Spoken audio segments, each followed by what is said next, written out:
Pemirsa, kasus penipuan dengan iming-iming penggandaan uang kembali terjadi. Korban tergiur kemudahan mendapat cuan dengan cara instan.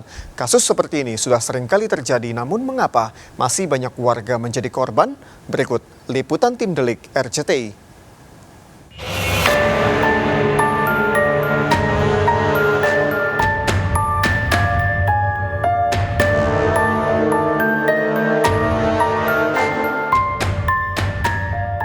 Terkuaknya pembunuhan berantai yang dilakukan oleh Wawon Erawan beserta dua komplotannya yakni Solihin alias Duloh dan Dede Solehudin berawal dari kasus keracunan yang dialami satu keluarga di Bekasi, Jawa Barat.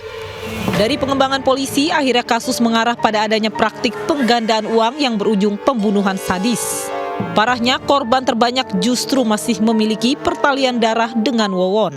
Selain itu, korban lainnya rata-rata adalah para TKW yang mempercayakan uangnya kepada Wawon untuk digandakan. Tercatat ada 9 orang korban tewas akibat kekejaman Wawon CS. Korban pertama Halimah yang merupakan istri kelima Wawon dan dibunuh pada 2016 silam. Lalu ada juga Farida dan Siti dibunuh pada 2021. Keduanya merupakan tenaga kerja wanita atau TKW. Selain itu, Wawon juga membunuh mertuanya sendiri, Noneng, pada 2021 dan Wiwin yang merupakan istri pertamanya. Korban lainnya yakni Bayu, seorang balita 2 tahun yang merupakan anak kandung Wawon, dibunuh pada 2022.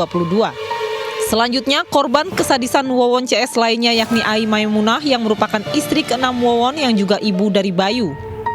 Kemudian Wawon juga menghabisi Ridwan dan Riswandi yang juga merupakan anak tiri Wawon. Ketiganya dibunuh pada 2023 dengan cara diracun. Para korban dihabisi dengan cara diracun maupun dicekik. Hingga kini polisi masih menggali motif pembunuhan Wawon CS. Diduga selain ingin menguasai harta korban, aksi kejahatan Wawon CS juga untuk menutupi kejahatan sebelumnya. Lantas mengapa Wawon tega menghabisi nyawa keluarganya sendiri? Titik berangkatnya adalah dari kemungkinan kepribadian antisosial si Wawon itu. Tadi saya katakan, bagi orang yang berkepribadian antisosial, relasi sosial itu biasa saja. Keberadaan orang lain itu dianggap sebagai instrumen untuk menguntungkan diri dia. Tidak lebih dari itu.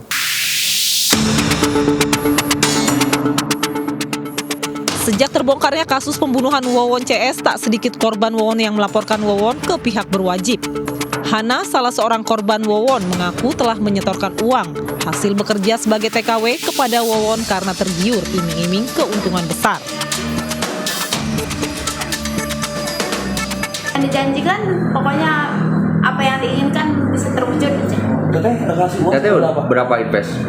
Saya kurang lebih hampir 100-an. 100 juta? Bertahap atau sekali? Bertahap. Berapa dulu deh? Pokoknya dari tahun 2018 sampai 2021.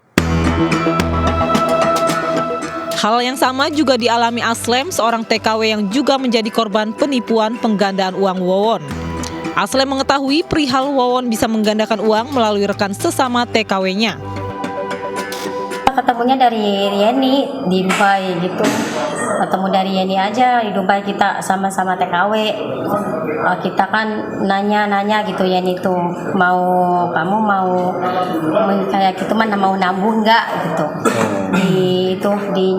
Dititipin uang sama kakek saya gitu. Ntar kan kamu dapat punya itu, katanya punya mobil, punya rumah, punya sawah. Semakin banyak uang yang disetorkan semakin ini. Iya, kalau kamu katanya kalau kita nyimpan di sana hasilnya ntar banyak.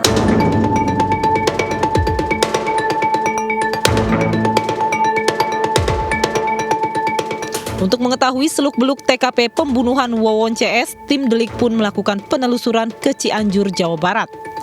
Kami mendatangi tempat tinggal Solihin alias Duloh, salah satu pelaku pembunuhan. Diketahui kediaman Duloh menjadi salah satu lokasi para pelaku menyembunyikan jenazah Noneng dan Wiwin dengan cara dikubur. Pemirsa, saat ini saya berada di tempat tinggal salah satu tersangka pembunuh berantai, yakni Solihin alias Duloh. Dan ini merupakan tempat ataupun lubang yang digunakan untuk membuang mayat dua korban, yakni Noneng dan juga Wiwin. Kami juga menemui Iis Suryati, istri keempat Wawon. Pada tim delik, Iis Suryati mengaku tidak pernah menduga bahwa suaminya bisa berperilaku kejam. Ya kaget lah, kaget banget ya, shock, ya kaget, terkejut gitu. Kenapa kok bisa kayak gini? Kenapa bisa kejam gitu kan sama istri, sama anak, sama ibunya, baik gitu, sayang, keluarga. Iis bahkan tidak menyangka jika lubang yang ada di rumahnya rupanya disiapkan Wowon untuk meletakkan jenazahnya saat dibunuh. Ya hancur lah perasaan saya mah. Ya kaget gitu, kaget banget, shock banget. Kalau ternyata itu buat saya sama anak-anak. Kenapa setega itu gitu. Kan saya sama suami itu nggak pernah ada masalah. Nggak pernah ada ya pertengkaran gimana gitu, nggak pernah.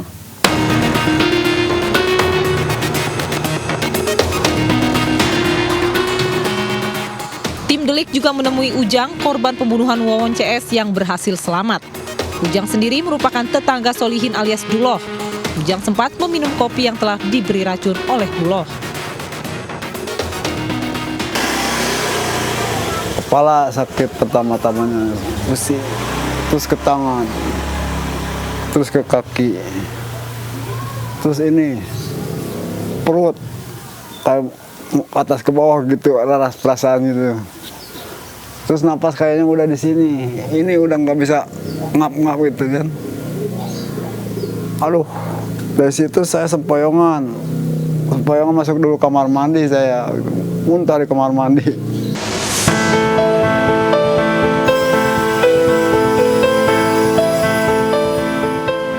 Korban lainnya yang juga nyaris terbunuh merupakan anak di bawah umur berusia 13 tahun. Kami menyamarkan namanya sebagai Bunga. Bunga sendiri merupakan anak tiri dari Wowon. Pada tim delik, Bunga mengaku telah 5 kali diancam akan dibunuh oleh Wowon. Jadi Wowon pernah ngancam saya lebih dari 5 kali gitu. Soal? Ya soal saya saya gak boleh ngasih tahu keberadaan saya sama keluarga saya gitu. Ancamannya seperti apa?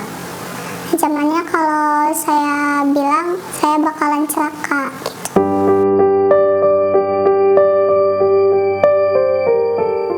Bunga berhasil selamat karena dirinya tidak bersedia ikut sang ibu dan kakaknya ke Bekasi saat diajak oleh Wowon. Kemudian sebelum jalan ibu ada pesan khusus atau ngomong apa gitu ke Salsa? Ya kata ibu jaga diri baik-baik aja, ibu gak bakalan lama di Bekasi, cuma 1 minggu aja gitu. Ya baru 4 hari mama di sana, terus saya dapat kabar dari bapak saya kalau ternyata ibu sama kakak saya sudah meninggal. Pasca tewasnya kakak dan ibunya, Bunga merasa terpukul. Bahkan hingga kini dirinya masih tidak menyangka bisa selamat. Kalau saya ikut ke Bekasi juga mungkin saya sama seperti kakak sama ibu saya juga gitu, diracun. Saya bersyukur masih bisa selamat. Kasus pembunuhan Wowon CS menjadi gambaran bagaimana masyarakat di Indonesia banyak yang masih percaya pada modus penggandaan uang.